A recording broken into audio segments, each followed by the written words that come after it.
Welcome to my show. இந்த show it's my opinion. Black ஸ்டேஷனுக்காக போகலாம் அப்படின்னு போன படம் தான் டூரிஸ்ட் ஃபேமிலி. ஆக்சுவலாக எனக்கு இந்த படத்து மேலே ஏற்கனவே சின்ன ஒரு ஹோப் இருந்தது. சின்ன பட்ஜெட்டில் வர ஒரு ஃபேமிலி என்டர்டெய்னர் எல்லாமே பர்ஃபார்ம் பண்ணியிருக்கு, நல்லா என்டர்டெயினும் பண்ணியிருக்கு.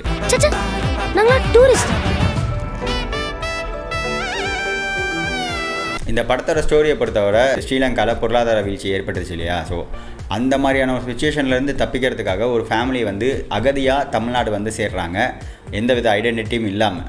போலீஸ்டையும் மாட்டி அவங்க ஒரு கதை சொல்லி தப்பிச்சிட்றாங்க. பட் அதுக்கப்புறம் பார்த்திங்கன்னா ஃபியூ டேஸில் அவங்க வந்து இங்கே இறங்குனாங்கல்ல ராமேஸ்வரத்தில். ஸோ அங்கே வந்து ஒரு பாம் பிளாஸ்ட் ஆகிடுது. அதில் வந்து இவங்களுக்கு கனெக்ட் இருக்க மாதிரியான ஒரு ப்ரூஃபும் கிடச்சிருது. போலீஸ் வந்து இவங்கள ஒரு சஸ்பெக்டாக வச்சு தேடவும் ஆரம்பிக்கிறாங்க ஒரு பக்கம். மறுபக்கம் இவங்களோட ஐடென்டிட்டி மறைச்சு தான் இங்கே வாழ ஆரம்பிக்கிறாங்க இல்லையா? ஸோ அதனால் எந்தவித பிரச்சனையும் வந்துடக்கூடாதுன்ட்டு இவங்க பண்ணுற சில ட்ராமாஸ் இதெல்லாம் சேர்த்து தான் இந்த படம். கேஷ்வா நகரில் ஸ்ரீலங்கன் தமிழ்ஸ் யாராச்சும் புதுசாக வந்திருக்காங்களா? இங்கே எல்லாம் நல்லா பேசணும், சிரிப்பானு, உன் சந்தோஷத்துலேயும் கலந்துக்கணும், உனக்கு கஷ்டம் போது கைட்டிக்கணும். இந்த படத்தோட கேஸ்ட் பொறுத்தவரை பார்த்திங்கன்னா சசிகுமார் சிம்ரன் பண்ணியிருக்காங்க.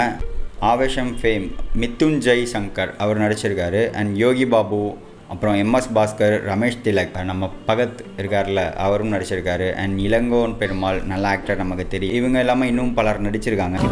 இனிமேல் எங்களோட வாழ்க்கையில் எந்த பிரச்சனையும் வராது. நீங்களாம் சிலோன் தமிழர்களா? இந்த படத்தோட டைரக்டர் அபிஷன் ஜெவிந்த். இவருக்கு இதான் ஃபஸ்ட்டு படம். ஆனால் பார்க்க ஃபஸ்ட்டு படம் மாதிரியே தெரில, அவ்வளோ நல்லா என்கேஜ் பண்ணி கொண்டு போயிருக்காரு. தம்பி க்யூட்டாக இருக்கானே, பேர் என்னப்பா? And music director of course Sean ரோல்டனுக்கு எங்கேருந்தால் இந்த மாதிரி படங்கள்லாம் கிடைக்கிதுன்னு தெரில. லவ்வராக இருக்கட்டும், அண்ட் இப்போது good night movie family entertainer அதுவாக இருக்கட்டும், அண்ட் இந்த படமாக இருக்கட்டும், இல்லை நல்ல ஸ்டோரிக்குள்ளே இவரும் அடாப்ட் ஆகிறாருன்னு தான் சொல்லணும். அந்தளவுக்கு மியூசிக்கும் நல்லா இருந்துச்சு. ஏன் உன் தமிழ் வித்தியாசமாக இருக்குது சார்? நீங்கள்லாம் கேரளா கரெக்டா? இன்னிலேருந்து நீங்கள் எல்லாருமே கேரளா, உங்களுடைய நேஷ்னாலிட்டி இந்தியா. அழகு மச்சான். இந்த படத்தோட ப்ரோஸ் ஆக்டிங் தான் இந்த படத்தில் மெயின் ஸ்டீலராக இருந்திருக்கு. அண்ட் சசிகுமார் நல்ல எக்ஸ்பீரியன்ஸான டேரக்டர் அண்ட் ஆக்டர் இல்லையா, பக்காவாக பண்ணி கொடுத்துட்டாரு. அவர் ஷோ ஸ்டீலராக தாங்கி போயிட்டுருக்காருன்னு சொல்லலாம். அண்ட் கூடவே அவரோட ரெண்டாவது பையனும் எங்கெல்லாம் வந்து ஒரு எமோஷ்னலான ஒரு ரொம்ப நம்ம ஃபீல் பண்ண வேண்டிய சுச்சுவேஷன் வருதோ அங்கெல்லாம் அந்த பையன் வந்து லைட்டாக ஒரு காமெடியை போட்டு நம்மளை என்கேஜ் பண்ணி நல்லாவே ஆக்ட் பண்ணியிருக்காங்க.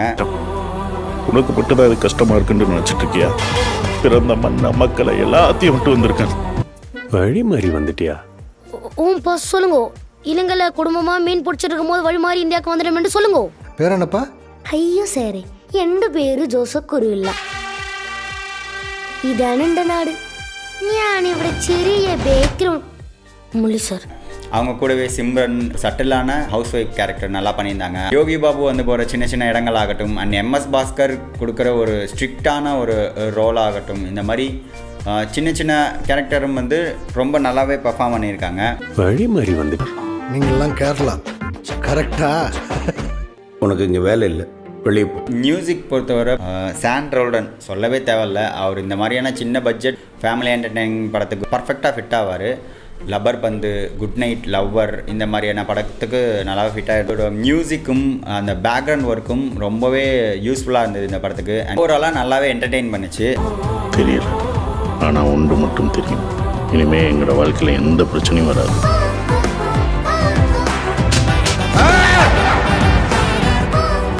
நீங்களாம் சிலோன் தமிழர்களா? அண்ட் டேரக்டரை பொறுத்தவரை ஒரு ஹை மூமெண்ட்க்கு அவர் கொண்டு போகவே இல்லை. ஸ்டார்டிங்லேருந்து அவங்க எப்போல்லாம் ஒரு பிரச்சனை வருது, எப்போல்லாம் அவங்க ட்ராஜடிக்குள்ளே மாட்டிக்குவாங்க அப்படின்ற ஒரு மூமெண்ட் இவங்கெல்லாம் க்ரியேட் ஆகுதோ, ஸோ அப்போல்லாம் வந்து காமெடியான ஏதோ ஒரு விஷயம் நடந்து நம்மளை வந்து அப்படியே அதுலேருந்து லைட்டாக வெளியே கொண்டு வந்து ஒரு மாதிரி லைட் ஹார்ட்டடாகவே போயிடுது. இந்த படம் ஃபுல்லாகவே அப்படி தான் இருந்துச்சு.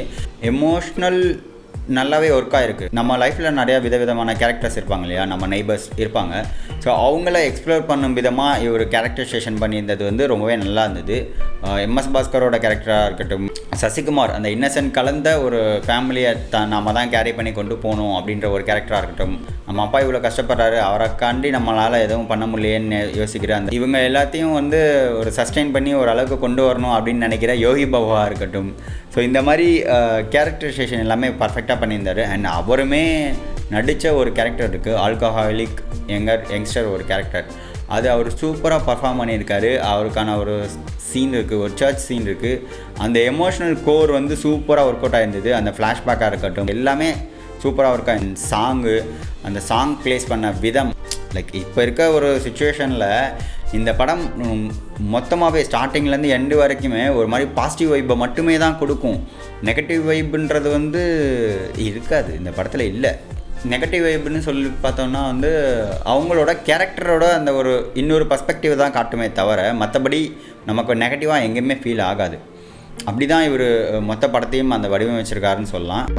ஆசை, இந்த வீட்டில் தான் நீங்கள் வாழ போகிறீங்க.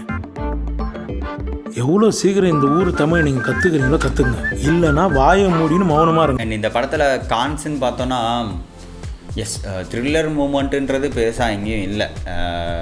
ஆமாம் இல்லை, ரொம்ப கஷ்டப்படுறாங்க, ரொம்ப அடி வாங்குறாங்க, ரொம்ப நம்ம அழுக வைக்கிற அளவுக்கு இருக்குது அப்படின்ற ரேஞ்சுக்கு வந்து ரொம்ப ஓவராக அவர் வந்து பிரைட்டாக பண்ணலை. அது பாசிட்டிவாகவும் பார்க்குறேன்.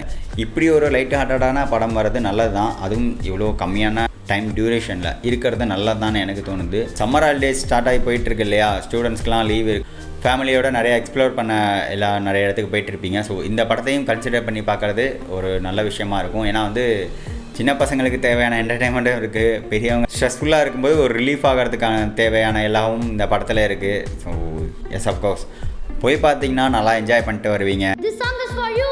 Me?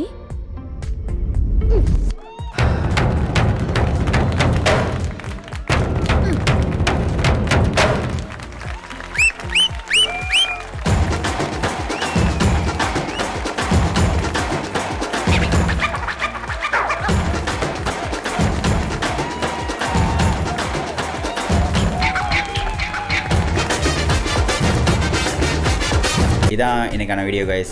அண்ட் முக்கியமாக இந்தியாவில் இப்போ இருக்க சுச்சுவேஷன் வந்து ரொம்ப மோசமாக இருக்குது, நமக்கு தெரியும். அண்ட் இந்தியா பாகிஸ்தான் வார்னால் சிவிலியன்ஸ் யாரும் பாதிக்கப்படக்கூடாதுன்றது தான் என்னோட வேண்டுகோள். அண்ட் நீங்களும் ப்ரே பண்ணிக்கோங்க. இன்னொரு வீடியோவில் பார்ப்போம். Until then bye from Ravishankar.